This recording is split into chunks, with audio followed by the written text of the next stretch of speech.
Nas estradas escuras do sertão do Ceará, corria uma lenda antiga que ninguém ousava desafiar. Diziam que, em noites de lua cheia, uma criatura de olhos vermelhos como brasa rondava os caminhos de terra batida entre as pequenas vilas, espreitando viajantes, caixeiros, tropeiros e famílias inteiras que se arriscavam a seguir viagem depois do pôr do sol. Essa criatura era o lobisomem da estrada de Quixeramobim. Alguns afirmavam que era o espírito amaldiçoado de um homem que renegara a própria mãe. Outros garantiam que era um fazendeiro cruel, castigado por matar seus empregados a chicotadas. Mas o certo é que ninguém duvidava de sua existência. Havia rastros de garras no barro, corpos de animais mutilados e, vez ou outra, uma cruz deixada às pressas no chão por alguém que escapara da morte. A primeira noite era uma noite abafada de agosto, quando a família de seu Raimundo, homem simples do interior, decidiu viajar de carroça até a casa de parentes em outra vila. Com ele iam sua esposa Dona Maria, a filha pequena Lourdes e o filho mais velho Antônio, rapaz de uns 17 anos. Levavam mantimentos, roupas e uma lamparina, já que sabiam que o caminho era longo. A lua cheia brilhava alta, mas as sombras das árvores retorcidas pareciam esconder olhos atentos. O silêncio era estranho, só quebrado pelo ranger das rodas e pelo trotar dos burros. Foi então que Antônio apontou para a estrada de areia vermelha. "Pai, o senhor viu?", perguntou, com a voz trêmula. Seu Raimundo olhou e viu marcas frescas de pegadas enormes, fundas no chão, como se um homem de pés monstruosos tivesse corrido por ali. Ele nada disse para não assustar a família, mas seu coração já batia acelerado. De repente, o tropel dos burros parou. Os animais relinchavam nervosos, puxando as rédeas para trás, como se não quisessem seguir adiante. E foi nesse instante que um uivo cortou o sertão.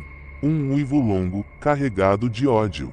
A sombra surgiu do mato, saltando para o meio da estrada. O lobisomem, alto, curvado, com pelos grossos e dentes à mostra. Seus olhos rubros brilhavam contra a luz da lua. A família gritou. O animal atacou a lateral da carroça, quebrando parte da madeira com suas garras. Seu Raimundo, desesperado, estalou o chicote e os burros dispararam estrada adiante. O monstro correu atrás, quase alcançando a roda traseira, mas se perdeu nas pedras e voltou a uivar. A família escapara naquela noite, mas o terror estava só começando. Na noite seguinte, pensaram que estariam a salvo se ficassem na casa de parentes, fechados com portas trancadas. Mas quando o relógio bateu meia-noite, ouviram arranhões na madeira e batidas fortes, como se algo quisesse arrombar. O lobisomem tinha-os seguido. E assim foi noite após noite. Onde quer que fossem, a criatura aparecia. Se estavam na estrada, ele corria atrás da carroça. Se paravam em algum sítio, ele rondava ao redor, uivando até o amanhecer. Antônio passou a carregar sempre uma foice ao lado. Dona Maria rezava alto, segurando o terço, e a pequena Lourdes chorava sem parar. O desespero crescia, porque todos sabiam que o lobisomem não desistiria facilmente. O confronto. Depois de uma semana de tormento, seu Raimundo resolveu procurar ajuda com seu Antero, um velho morador da região, conhecido por entender das coisas do além. O ancião ouviu tudo com atenção e disse: "Esse bicho só larga de vocês quando provar do próprio sangue. Vocês têm de enfrentá-lo, e não apenas fugir.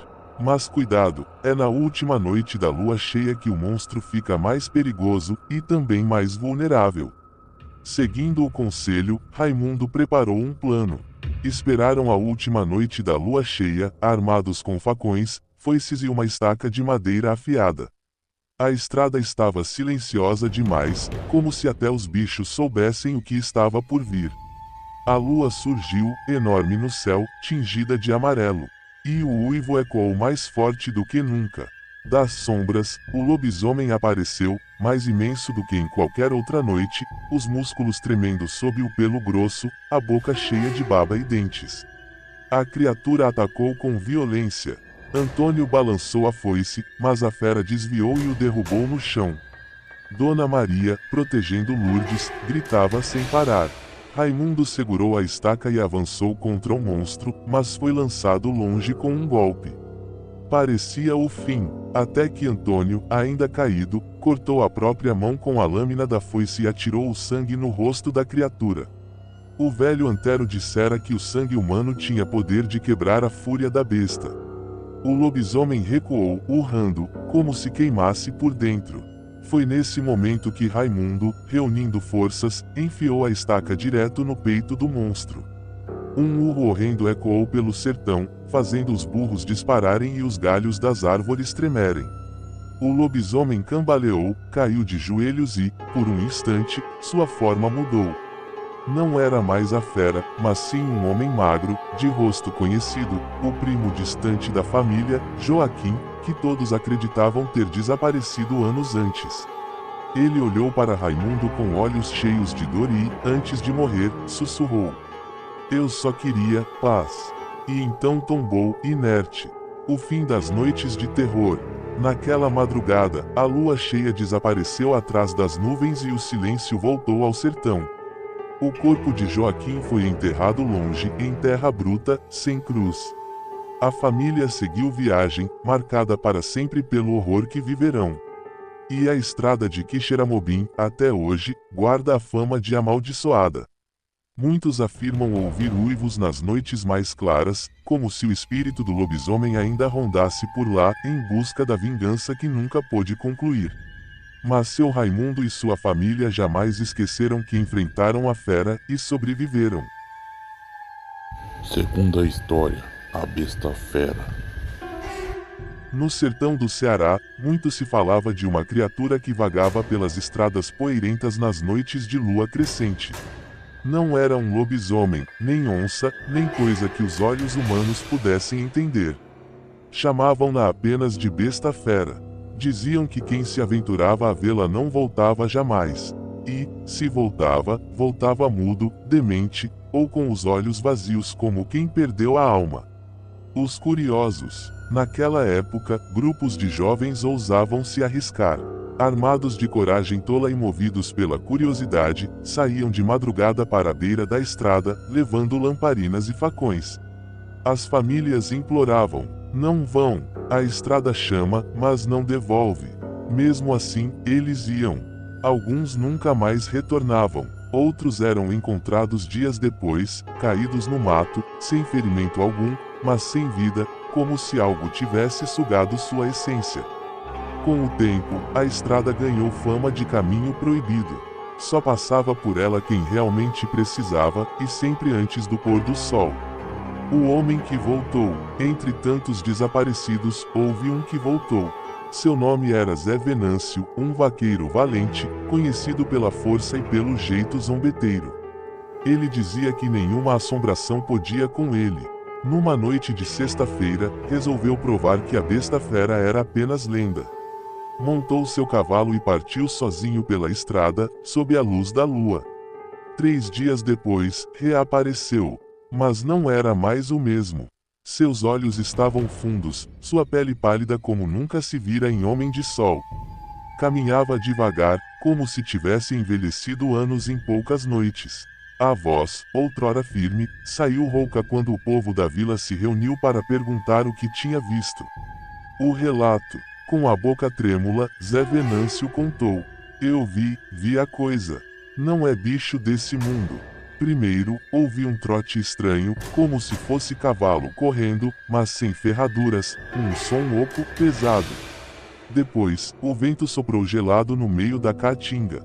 O cavalo empacou e eu também não consegui me mexer. Ele fez uma pausa, respirou fundo e continuou. Então ela apareceu. Era grande, maior que um touro, mas andava em 2 pernas. O corpo era coberto de um pelo grosso e desgrenhado, que parecia mexer sozinho, como se fosse vivo. O rosto era metade gente, metade fera, com olhos amarelos que brilhavam no escuro e dentes que não paravam de ranger. O povo se entreolhou em silêncio, o medo estampado. E o pior, ele murmurou, com a voz falhando: "Ela falou comigo. Disse meu nome, disse que eu já era dela." Depois dessas palavras, Zé Venâncio nunca mais foi o mesmo. Passou a vagar pelas ruas calado, olhando sempre para a estrada, como se ouvisse o chamado da besta fera todas as noites. Alguns diziam que, às vezes, sua boca mexia sozinha, repetindo palavras numa língua que ninguém entendia. O destino. Meses depois, numa madrugada, ele sumiu de vez. A porta de sua casa estava aberta, as pegadas levando até a estrada proibida. Nunca mais voltou, e até hoje, quem passa pelo sertão garante ouvir um som distante, como cascos batendo no chão seco, acompanhado de um sussurro no vento. Venâncio, Venâncio. Ninguém ousa responder, porque todos sabem que a besta fera da estrada ainda corre solta, chamando pelos curiosos que não resistem ao seu mistério.